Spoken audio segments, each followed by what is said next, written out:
Sénégal TV, la chaîne du cinéma. Sénégal TV nekk ab chaîne cinéma. 100% info sur les productions de films et de séries. 100% xibaar ñeel wàllu cinéma production film ba ci série lañ fay wane.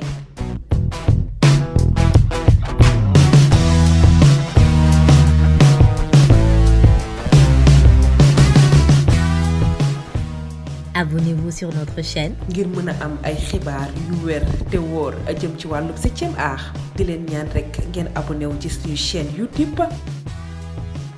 Sénégal TV pour le meilleur de l'aventure du 7e art.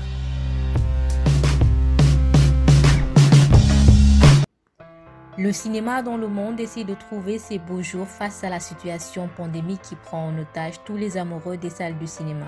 Depuis 2019, le streaming est passé en top et s'est installé comme une nouvelle culture de suivre des films et des séries. Netflix, Amazon, Canal, etc. prennent de plus en plus de l'espace dans la distribution de la production. C'est ce que certains producteurs ont compris.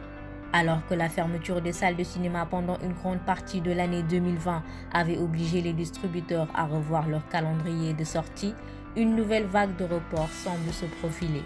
Depuis la mise en place du pass sanitaire dans les salles de cinéma françaises le 21 juillet 2021, la fréquentation a nettement ralenti, indique le CNC. Et aux États-Unis aussi, la situation sanitaire inquiète. C'est sans doute pour cela que plusieurs distributeurs ont fait le choix de repousser leurs films afin de leur laisser une plus grande chance de succès.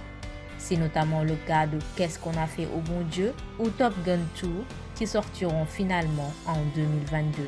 Et de 4, la suite du film Top Gun pour laquelle Tom Cruise a reniflé le blouson de Pete Maverick, Mitchell a été décalé pour la 4e fois par Paramount. Le film de Joseph Kosinski qui devait sortir le 17 novembre prochain atterrira finalement le 25 mai 2022 dans les salles. Un report une nouvelle fois lié à la crise du Covid et au variant Delta. Mission Impossible 7 sortira le 28 septembre 2022. Maverick ayant été décalé au 25 mai 2022, date à laquelle Tom Cruise devait mener sa 7e mission en tant qu'Ethan Hunt, cette dernière a forcément aussi été repoussée.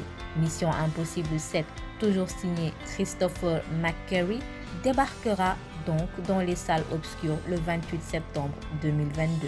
Les deux grands films de Tom Cruise attendus en 2022, restons un peu sur cet acteur, l'un des plus grands malades du cinéma, un acteur que tous les réalisateurs aimeraient rencontrer, tout simplement parce que Tom Cruise ne choisit jamais un cascadeur ou une doublure pour ses rôles.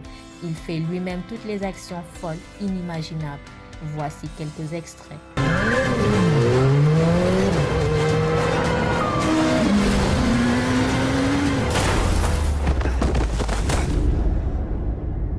Tom Cruise donne rendez-vous au monde du cinéma en 2022 pour, tenez-vous bien, son 53 et son 54e film.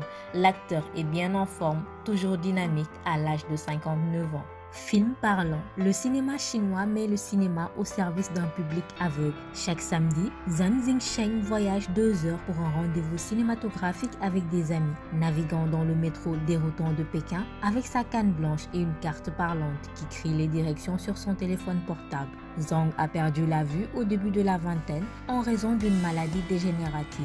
Mais depuis qu'il est devenu aveugle, il a découvert un amour pour le cinéma au club Film Parlant, où des bénévoles donnent des récits vivants à un auditorium de spectateurs aveugles ou malvoyants. Après avoir écouté un film pour la première fois en 2014, j'ai eu l'impression qu'un nouveau monde s'était ouvert pour moi, a-t-il déclaré. J'ai senti que je pouvais comprendre le film malgré ma cécité. Il y avait des images claires qui se formaient dans mon esprit alors que le narrateur décrivait les scènes de rire, de pleurs. Aujourd'hui âgé de 51 ans, il fait le pèlerinage hebdomadaire dans un théâtre de Tiananmen au cœur du vieux Pékin sans faute. Des dizaines de cinéphiles aveugles assistent aux projections du samedi organisées par le théâtre de Xinmu, un petit groupe de bénévoles qui ont été les premiers à présenter des films à un public aveugle en Chine. Leur méthode est étonnamment low-tech. Un narrateur décrit ce qui se passe à l'écran, y compris les expressions faciales, les gestes tacites, le décor et les costumes. Le documentaire Blood Brothers, Malcolm X et Mohamed Ali sera bientôt diffusé sur Netflix.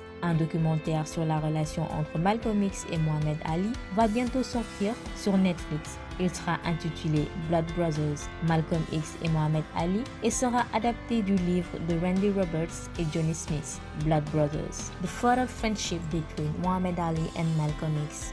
Le réalisateur a déclaré « Malcolm X et Muhammad Ali sont les deux Afro-Américains les plus emblématiques et les plus vénérés du XXe siècle. Et pourtant, la profondeur de leur amitié et l'influence qu'ils ont eue l'un sur l'autre est largement méconnue. Blood Brothers permet de mieux comprendre ce qui a motivé ces deux hommes, le rôle intense que la foi a joué dans leur lien et finalement comment leur amitié naissante a pris fin brusquement. On ne sait pas encore qui seront les interprètes de ces deux légendes, mais le projet est déjà très attendu.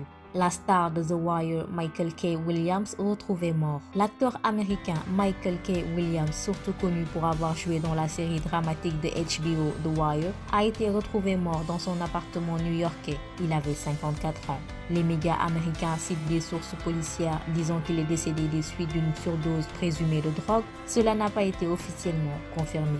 Williams, qui a été nominé pour 3 Emmy Awards, avait ouvertement discuté de ses difficultés avec la drogue au fil des ans. Il était également connu pour avoir joué Albert Charkley White, un puissant gangster dans la série télévisée The Boardwalk Empire de la période de la Prohibition. Le porte-parole du département de police de New York, John Grimple, a déclaré que la police s'était rendue dans l'appartement de Williams à Brooklyn après avoir reçu l'appel d'urgence lundi à 14h heure locale.